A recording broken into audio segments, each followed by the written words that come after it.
Nós vamos abrir, irmãos, a palavra de Deus na carta de Paulo aos Romanos, capítulo 2. E vamos ler do verso 1 ao verso 5. Romanos 1, de 1 a 5, dando sequência à nossa série de exposições na carta aos Romanos. Portanto, és indesculpável, ó homem, quando julgas, quem quer que sejas, porque no que julgas a outro, a ti mesmo te condenas, pois praticas as próprias coisas que condenas. Bem sabemos que o juízo de Deus é segundo a verdade contra os que praticam tais coisas. Tu, ó homem, que condenas os que praticam tais coisas e fazes as mesmas, pensas que te livrarás do juízo de Deus? Ou desprezas a riqueza da sua bondade, tolerância e longanimidade, ignorando que a bondade de Deus é que te conduz ao arrependimento? Mas segundo a tua dureza e coração impenitente, acumulas contra ti mesmo ira para o dia da ira e da revelação do justo juízo de Deus. Até aqui, queridos, a leitura da palavra de Deus. Eu queria que você imaginasse a seguinte cena agora. O apóstolo Paulo, num espaço público na cidade de Roma, a quem essa carta foi endereçada, e ele dizendo o que ele disse no capítulo 1. No capítulo 1, ele fala: a ira de Deus se revela do céu, estou no verso 18, contra toda impiedade e perversão dos homens que detêm a verdade pela injustiça. Paulo começa a dizer que aquela sociedade em que ele vivia, os pagãos, que nunca ouviram falar de Deus, que não conhecem a lei de Deus, assim mesmo eles estão debaixo da condenação de Deus. Por quê? Porque Deus se manifestou na consciência deles. Paulo vai falando, juntando gente, e Paulo dizendo: a ira de Deus se revela do céu contra vocês. A consciência de vocês acusa isso. E ele continua: e o mundo ao nosso redor, o mundo criado, também dá testemunho de que existe um Deus, e que esse Deus não é a criação, e que, portanto, a idolatria de vocês é uma desonra a esse Deus. Vocês estão tornando a verdade de Deus em mentira. E não só isso, Paulo continua, já estou aqui no verso 24, porque vocês rejeitaram a Deus, vocês estão vivendo nessa imoralidade. E de repente, assim no meio da multidão, não é? Ao lado de Paulo, aparece uma pessoa dizendo: é isso mesmo, está certinho, Paulo, pode continuar. Paulo continua: vocês mudaram a verdade de Deus em mentira, vocês estão honrando a criatura em vez do Criador. Aí o cidadão: é isso mesmo, está correto, absolutamente, muito bom, Paulo, pode continuar. E Paulo diz: e vocês se deram à inversão da coisa natural, homem com homem, mulher com mulher, cometendo torpeza diante de Deus. E o cidadão dizendo: isso mesmo, Paulo, olha, esse pessoal é assim mesmo, fazendo tudo errado. E Paulo continua, a partir do verso 28, vocês estão cheios de toda injustiça, malícia, avareza e maldade. O homem: é isso mesmo, possuídos de inveja, homicídio, contenda, dolo, malignidade, são difamadores, caluniadores, aborrecidos de Deus. E continua, são 21 pecados que Paulo enumera aqui. E no verso 32 ele diz: e vocês sabem a sentença de Deus, de que Deus vai condenar todos aqueles que fazem isso. E o homem... Aí Paulo se vira para ele e diz: portanto, você também é culpado, você que julga. Porque nisso que você condena os outros, você a si mesmo se condena. É o que está acontecendo aqui no capítulo 2. Depois de ter passado a condenação sobre os gentios, sobre os pagãos, depois de ter pronunciado a sentença de Deus de que eles são passíveis da morte eterna, porque pecam contra a luz, porque desobedecem a Deus, Paulo agora se vira para os moralistas. São aquelas pessoas que, ouvindo o capítulo 1, dizem: é isso mesmo, tem que ser condenado mesmo, todos eles erraram. Mas agora, para surpresa deles, Paulo gira a metralhadora na sua direção e diz: portanto, você também é tão culpado quanto eles, vocês que julgam, vocês que condenam. Por quê? Porque vocês fazem as mesmas coisas que eles também fazem. E a partir do verso 1, aqui no verso 1 até o verso 5, você tem o apóstolo Paulo se dirigindo a um interlocutor imaginário. Essa era uma figura de retórica muito comum naquela época, chamada de diatribe, em que uma pessoa que estava falando, um filósofo, um palestrante, um orador, ele se dirige a uma pessoa imaginária com quem inicia um diálogo para dar força ao seu discurso, tornar vívida a sua palavra. E aqui Paulo começa a se dirigir a esse homem, não é, imaginário, que é uma pessoa que está concordando com o que ele está dizendo no capítulo 1 e julgando e condenando aqueles gentios. E Paulo se vira para ele e aqui no texto faz 5 acusações contra ele. 5 acusações. Aqui no capítulo 2, que Paulo começa usando esse recurso de retórica, de conversar com, ou falar, se dirigir a esse opositor imaginário. A partir aqui do capítulo 2, ele vai mostrar que não somente os pagãos, que ele menciona no capítulo 1, estão perdidos diante de Deus, mas também os judeus que receberam a lei de Deus. Eles também estão condenados igualmente. E ao passar dos pagãos para os judeus, nessa transição, Paulo inclui um tipo de gente entre os gentios que não era exatamente como aqueles que ele descreveu no capítulo 1. Quando a gente lê o capítulo 1, a gente tem a impressão de que no mundo de Paulo só havia gente devassa, gente corrompida, gente entregue aos prazeres os mais escabrosos possíveis. Não é verdade.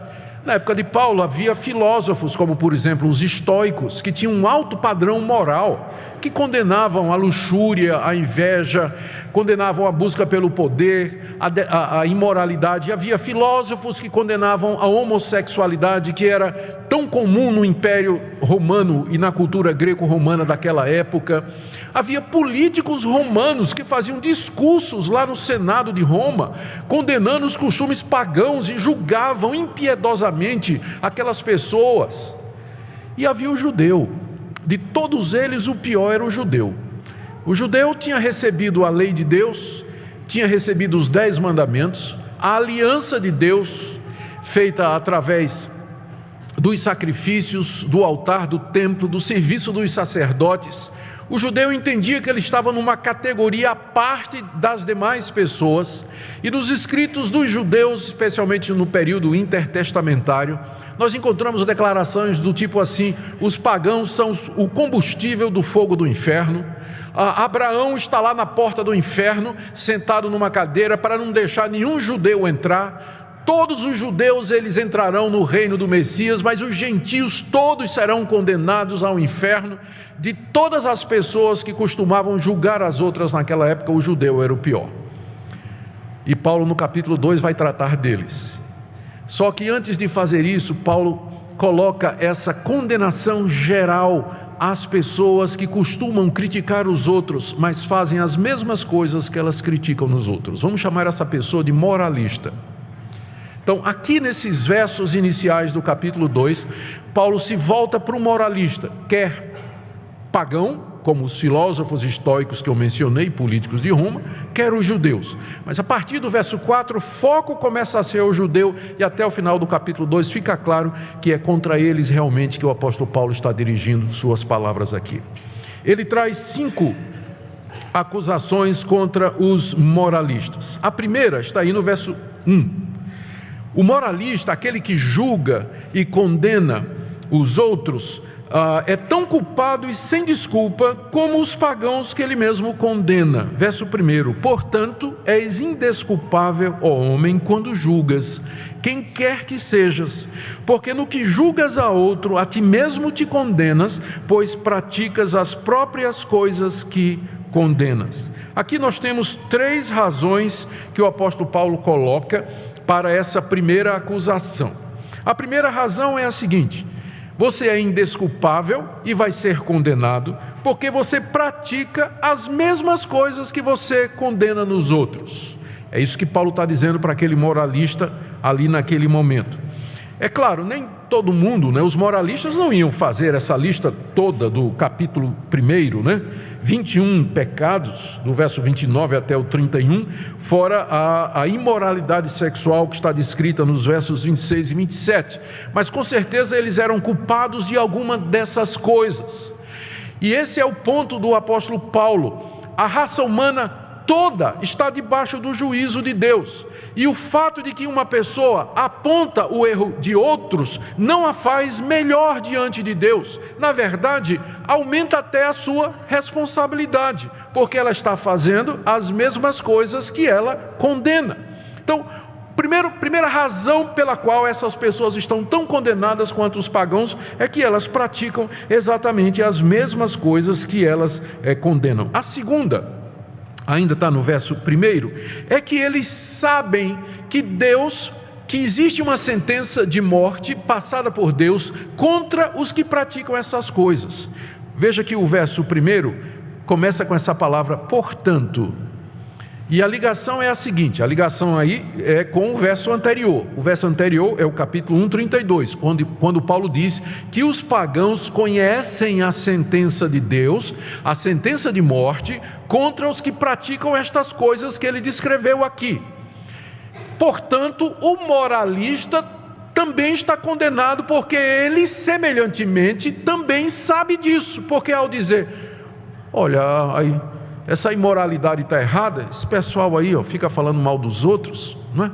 Então esse pessoal é invejoso, esse pessoal é avarento.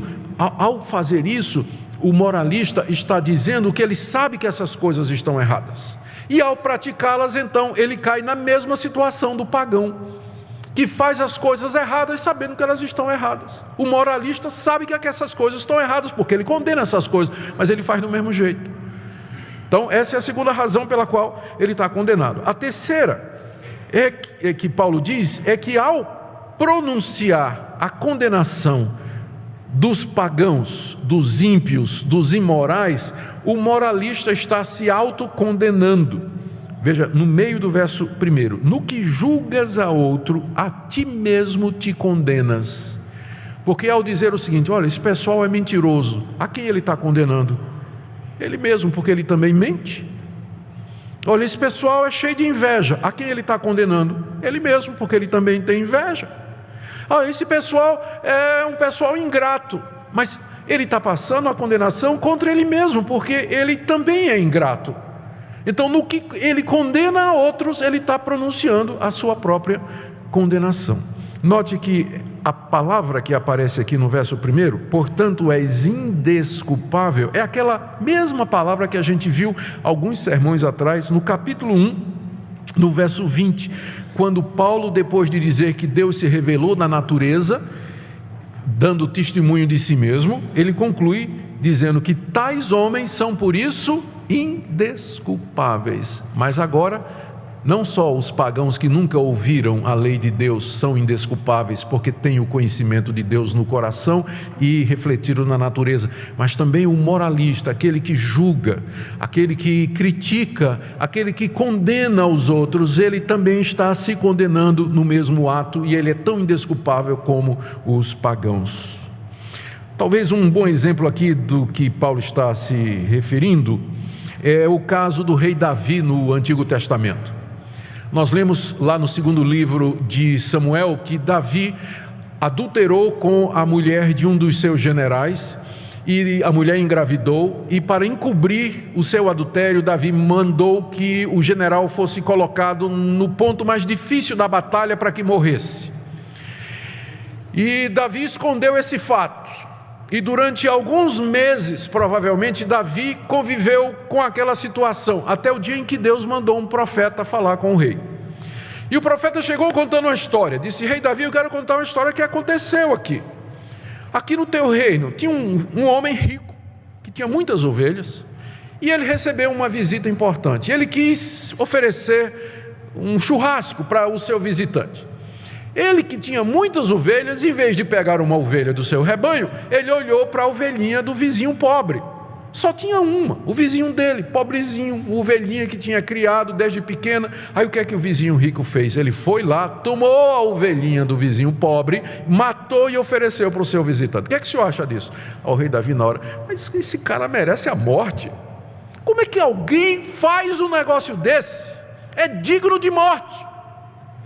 E Natã coloca o dedo no nariz de Davi e diz: tu és o homem. Essa história é sobre você, Davi, que tomou a mulher do seu próximo. Ou seja, ao condenar aquele homem rico que tinha tomado a ovelhinha do pobre, Davi estava se condenando. É disso aqui que Paulo está falando, que na hora que nós apontamos o dedo, tem 3 apontando de volta para nós. 3 apontando de volta para nós.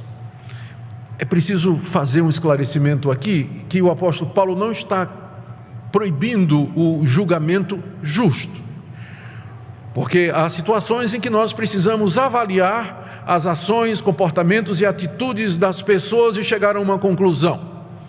Lá em Mateus capítulo 7, verso 1, Jesus disse: não julgueis para que não sejais julgados. Mas logo adiante ele diz assim: cuidado com os falsos profetas.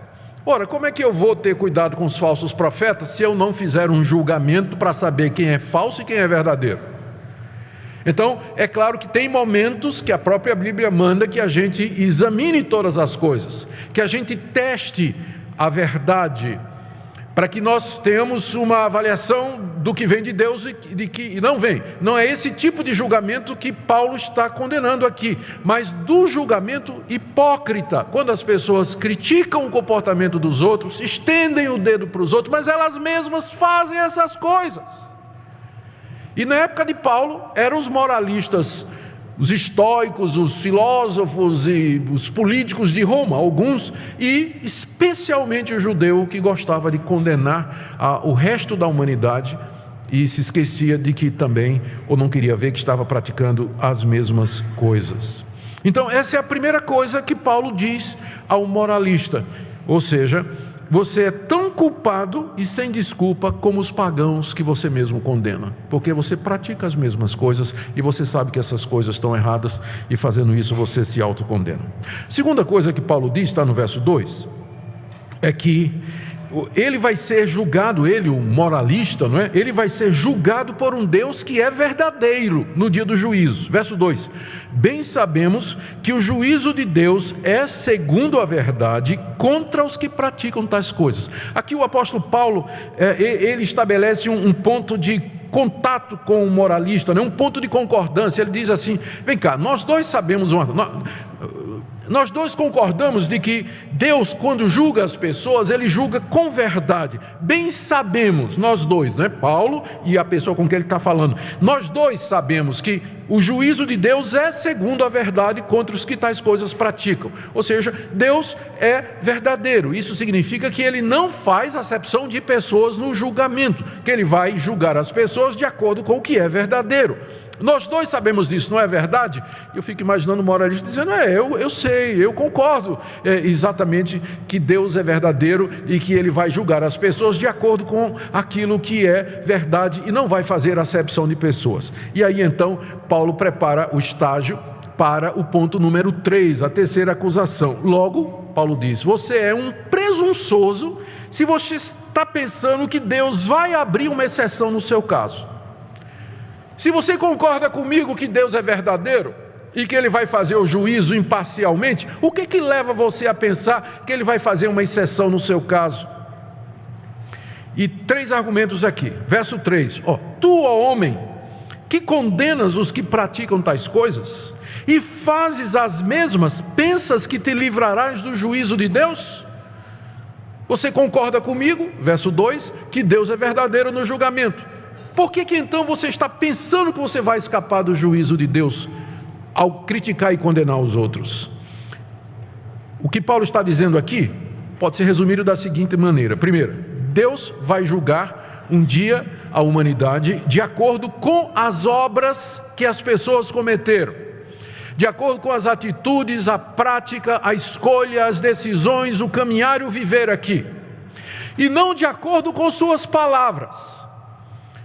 Deus não vai lhe julgar de acordo, ou escolher o seu discurso religioso como sendo o critério de lhe condenar ou não. O que Ele vai julgar são as suas obras, porque as obras revelam o verdadeiro estado do coração. As palavras enganam, mas as obras trazidas à luz, elas expressam a verdade do coração. Deus então um dia vai julgar as pessoas de acordo com suas obras. Isso é o ensino da Bíblia do começo ao fim.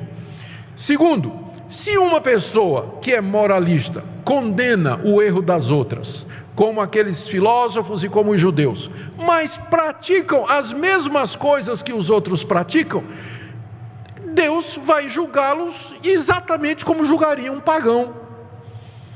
Não tem diferença, porque Deus é verdadeiro. Verso 2, no seu julgamento. Então, o que dá a você a impressão de que Deus vai fazer uma exceção? Ou seja, vai condenar o imoral, o idólatra, o impuro e o avarento, e não vai fazer nada com você que faz as mesmas coisas só porque você fica dizendo, está tudo errado, ó, isso aí está errado, isso aqui, Deus não aprova disso, Deus não gosta disso. O seu discurso moralista não vai ser uma cortina de fumaça para confundir os olhos de Deus. Ele vai olhar através das suas palavras e vai ver o que você faz, e é com base nisso que Ele vai fazer o julgamento.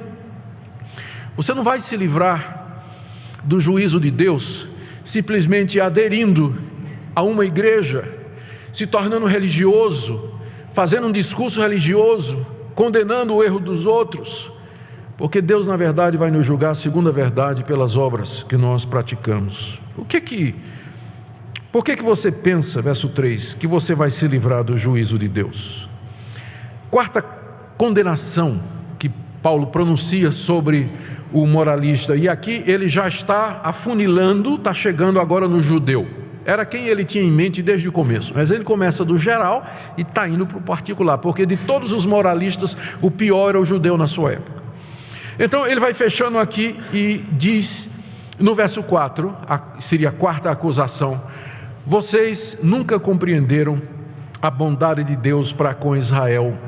Vocês nunca compreenderam porque é que Deus foi bondoso com a nação de Israel. Veja o verso 4.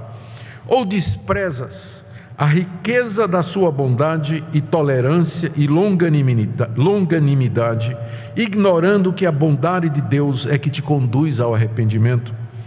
Deus havia sido muito bondoso com a nação de Israel. Aqui são usadas 3 palavras, não é? No verso 4, tu desprezas, primeiro, a riqueza da bondade de Deus.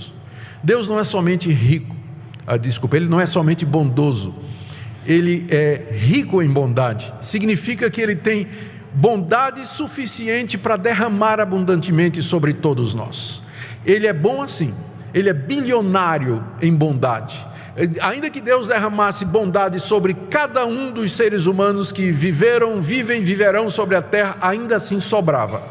Ele tem bondade sobre bondade, Ele é rico em bondade, e Ele foi particularmente bondoso com a nação de Israel, uma nação que Ele escolheu de entre outras nações. Ele chamou Abraão de entre outras pessoas, fez um pacto com Abraão, prometeu que a descendência de Abraão seria o seu povo, deu uma aliança e promessas e o culto verdadeiro a Abraão. Disse a Abraão que dele viria o Salvador do mundo, e que Deus seria o Deus da sua descendência, e que a descendência tomaria Deus como sendo o único Senhor e verdadeiro Deus. Deus tinha sido extremamente bondoso com Abraão e os seus descendentes, com os judeus. A segunda palavra que você tem aqui é que Deus foi tolerante. Tolerância significa não castigar de imediato os pecados. Ou seja, Deus é justo, santo. A nação de Israel desobedeceu a Ele, não foi uma vez só não, foram muitas vezes, provocou a Deus, mas Deus, em vez de destruí-los imediatamente com o seu poder, Deus tolerou. Ou seja, não é que Deus fez vista grossa, mas Deus simplesmente disse: eu não vou castigar ainda. Estão errados e merecem castigo, só que eu não vou castigar, eu vou tolerar um pouco, eu vou esperar um pouco. E é a próxima palavra que você tem aqui, que diz que Deus é longânimo, é uma pessoa que tem um ânimo um fôlego longo, como alguém que consegue ficar embaixo d'água 2, 3 minutos. Eu não sei se tem alguém que consegue esse tempo todo, não é? Então, que tem um longo fôlego, aquelas pessoas que mergulham e seguram. Eu fico 30 segundos, já estou nervoso, quero subir para respirar. Mas tem pessoas que têm um ânimo comprido, elas aguentam ficar debaixo d'água. Deus é longânimo, Ele segura, né? Israel desobedeceu a Deus, Israel provocou a Deus, não foi uma vez só, mas Deus foi longânimo. Ainda não. Mas o que Deus queria com essa bondade, tolerância e longanimidade? Deus mandou profetas para avisar o povo de Israel. Deus mandou reis que fizeram reformas religiosas. Deus mandou juízes que libertaram a nação de Israel. E por fim Deus mandou o seu próprio filho. O que Deus queria, porventura, com essa bondade, longanimidade e tolerância? A resposta é que isso não significava que Deus estava fazendo vista grossa para os pecados da nação de Israel, relevando esses pecados, ignorando, mas Paulo diz aqui, o que Deus queria era o arrependimento. Está vendo aí no verso 4? Desprezas a riqueza da sua bondade, tolerância e longanimidade, ignorando que essa bondade de Deus é que te conduz ao arrependimento. O que Deus queria com toda aquela misericórdia que Ele mostrou à nação de Israel no passado? Ele queria levar os judeus ao arrependimento. Do tipo assim, um filho que faz uma coisa muito errada, traz grande prejuízo para os seus pais, no nome, na imagem, prejuízo financeiro, e os pais perdoam. E diz: filho, você está perdoado de todo o coração. Nós te amamos, nós te recebemos, você continua sendo nosso filho, apesar do que você fez, mas você está perdoado completamente, não temos nada mais contra você. O que um filho deveria fazer? Cair em lágrimas de gratidão, não devia se tocar, para usar uma expressão popular, e isso deveria levá-lo ao arrependimento. Como é que eu pude fazer isso com os meus pais? E tomar a resolução: nunca mais eu vou ofender quem me ama tanto. Era isso que Deus queria com a nação de Israel. Mas o que a nação de Israel fez? Igual aquele filho que os pais perdoaram, e aí o que ele resolve fazer? Bom, se ele perdoou uma vez, ele vai perdoar outra. Continua a fazer. Se ele perdoou uma segunda, vai perdoar uma terceira. E ele continua a fazer. Agora imagine que tipo de filho era a nação de Israel. Esse segundo. A bondade de Deus, a tolerância de Deus e a paciência de Deus conduziram não ao arrependimento, mas à hipocrisia. A nação de Israel se sentiu segura, sentiu que podia viver na corrupção de costumes, praticando as mesmas coisas que os pagãos cometiam, porque Deus não haveria de condená-los por causa da aliança. Nós somos filhos de Abraão. Não foi isso que eles disseram a Jesus, quando Jesus chegou pregando a necessidade de arrependimento? Eles disseram assim: nós somos filhos de Abraão, nós não precisamos disso não. Nós não precisamos disso. A bondade de Deus nos leva ao arrependimento. Eu queria que você pensasse nisso. Por que você está vivo até agora? É por causa da bondade de Deus. Por que Deus permitiu que você estivesse aqui hoje à noite ouvindo essa palavra? É a tolerância dEle, a longanimidade dEle. Ele não lhe levou antes, Ele podia já ter levado você. Já podia ter levado você, mas Ele ainda não levou. Não despreze a bondade de Deus, porque é ela que leva você ao arrependimento, não é mais nada. Mas essa misericórdia de Deus, em que Ele, com tolerância, Ele vai dando oportunidade, Ele está aguardando, está mostrando o amor dEle, vez após vez, você está ouvindo a palavra de Deus. Ao não se arrepender, os judeus estavam desprezando a riqueza da bondade de Deus. A quinta acusação de Paulo está no verso 5. E isso fazia com que a cada dia a sua culpa aumentasse. Verso 5. Mas, segundo a tua dureza e coração impenitente é um coração que não quer se arrepender, acumulas contra ti mesmo ira para o dia da ira e da revelação do justo juízo de Deus. Cada crítica que o judeu fazia ao pagão e ele mesmo cometia aquelas coisas, ele estava acrescentando ira, acumulando ira, que estava sendo reservada para ser derramada sobre ele no dia do juízo. Ele estava entesourando castigo para si. Cada acusação aumentava a ira de Deus contra ele. Cada crítica, cada condenação aumentava o juízo de Deus contra ele. E ele estava aumentando, entesourando diariamente o juízo vindouro sobre ele. Ou seja, Deus queria que ele se arrependesse, mas o coração se endureceu, diz aí o verso 5, o coração se endureceu, o coração se tornou impenitente, não quis se arrepender, passou a julgar e condenar os outros, enquanto ele mesmo praticava as mesmas coisas, e achava que estava livre do juízo de Deus, mas na verdade estava apenas acumulando dia a dia ira contra eles mesmos para o dia do juízo. Queridos, que passagem penetrante para nós. De que maneira isso fala aos nossos corações hoje? A palavra, essa passagem, ela ensina que aquilo que Paulo está ensinando desde o capítulo 1 e vai até meados do capítulo 3 da carta aos Romanos, que não há um justo, não tem nenhum sequer. E naquilo que nós criticamos os outros, nós nos condenamos, porque nós somos participantes dos mesmos pecados. Estamos todos debaixo do juízo de Deus. Deus não vai fazer acepção de pessoas no dia do julgamento. Vai julgar a cada um de acordo com suas obras, de acordo com suas obras e as suas atitudes. O que é que isso deve nos levar a pensar? Primeiro, eu queria falar a você que tem esse espírito crítico, esse espírito moralista, julgador, que gosta de examinar a vida dos outros, ver o que é que os outros fazem de errado e conversa sobre isso com outras pessoas, ou no seu coração passa um julgamento, pensando que você é superior a eles ou que está num patamar mais elevado. A verdadeira piedade, a pessoa que é verdadeiramente piedosa, santa, espiritual, ela olha primeiro para si e diz: Deus, tem misericórdia de mim, tem misericórdia de mim.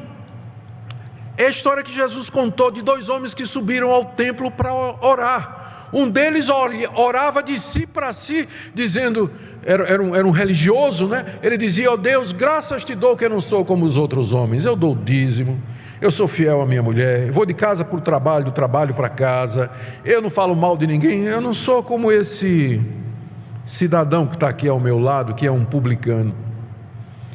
E o coitado do publicano, que era um cobrador de impostos, ele não ousava nem levantar os olhos para o céu, mas ele batia no peito e dizia: tem misericórdia de mim, pecador, ó Deus. E Jesus disse: esse foi para casa justificado, mas aquele outro não.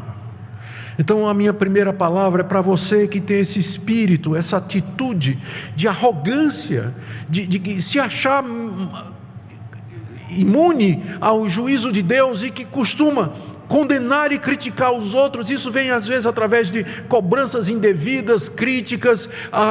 As mídias sociais se prestam para esse tipo de coisa.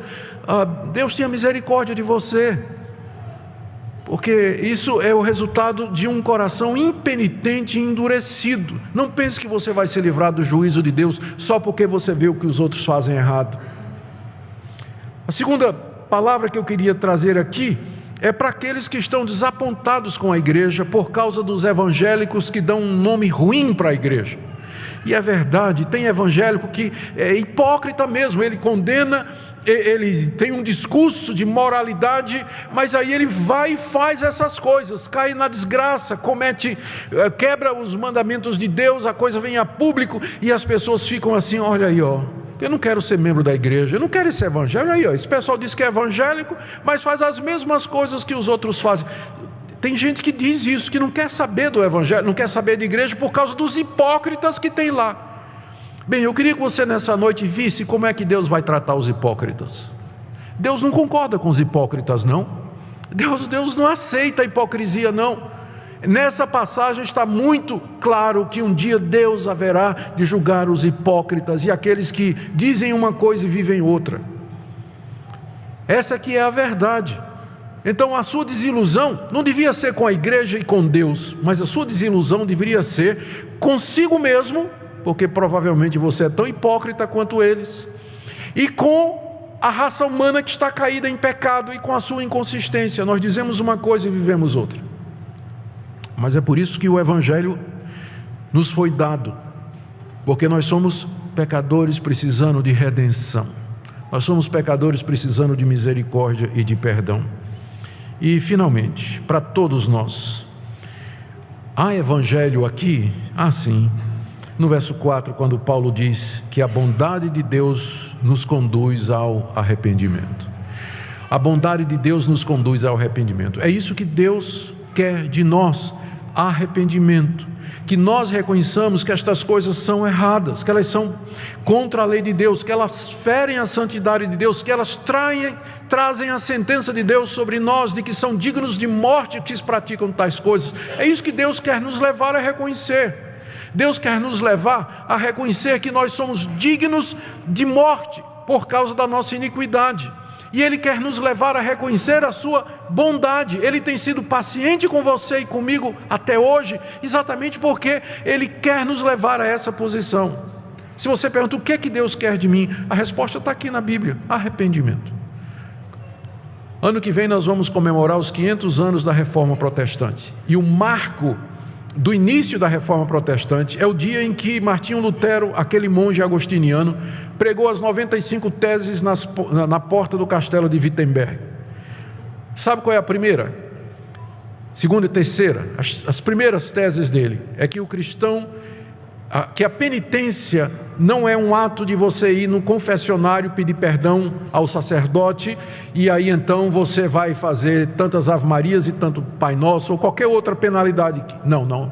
A penitência não é um ato, mas é um estilo de vida. O crente vive num constante estado de penitência, de arrependimento. Arrependimento é um estado, é uma maneira de viver. Você vive arrependido, porque você sabe que você é um pecador, que a corrupção está no seu coração, que você ofende a Deus, que você merece somente a ira de Deus. É isso que Deus quer que haja em nosso coração.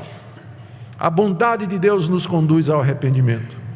Quando nós refletimos na paciência dEle, na tolerância dEle e acima de tudo no fato de que Ele mandou o Seu Filho morrer na cruz pelos pecados, para que nós pudéssemos ser salvos da nossa inconsistência, da nossa hipocrisia e da nossa falsa moralidade, nós então deveríamos todos nos curvar diante dEle e dizer: de fato, Senhor, nós não merecemos nada do Senhor. Isso deveria mudar também a nossa atitude com relação a outras pessoas. A maneira como nós olhamos o erro dos outros. Não quer dizer que não veremos os erros, mas quer dizer que a atitude é diferente. A atitude é de chegar perto e dizer: eu sei isso aí que você está passando, eu poderia ter feito a mesma coisa, eu sou tão pecador quanto você, mas venha, eu vou lhe mostrar onde existe perdão. Eu vou lhe dizer de que maneira nós podemos ser perdoados e como Deus pode restaurar a sua vida, em vez de simplesmente colocar o dedão e dizer: pecador miserável, você vai para o inferno e por aí vai. Porque ao fazer isso, você está dizendo a mesma coisa contra você. Que Deus nos conceda, queridos, esse arrependimento, que Ele derrame sobre nós a sua graça e a sua misericórdia, que Ele tire do nosso meio todo espírito hipócrita, de censura e de julgamento, mas que nos dê um verdadeiro espírito evangélico, de quebrantamento, humildade e de nos tratarmos uns aos outros como pecadores que encontraram na graça de Deus o perdão e a reconciliação. Que Deus assim nos abençoe. Amém. Oremos. Ó Deus, nós queremos pedir que Teu Espírito Santo aplique essa palavra nos nossos corações, que o Senhor nos convença do pecado, da justiça e do juízo. Que nós entendamos, ó Deus, que o Teu julgamento é segundo a verdade contra todos os que praticam estas coisas, sem exceção. E, Senhor Deus, te damos graças pela Tua bondade, longanimidade e tolerância. Que o Senhor não nos trata segundo o que merecemos, mas segundo a Tua muita misericórdia no Evangelho do Teu Filho. Eu quero pedir, Senhor, que nessa noite haja convicção de pecado e haja, Senhor, corações que se curvam diante da Tua bondade, corações que clamam pela misericórdia que há em Cristo Jesus. Que hoje à noite haja disposição para reconciliação, confissão, restauração, todo o caminho de volta para Ti e para o próximo. Ouve a nossa oração em nome de Jesus. Amém.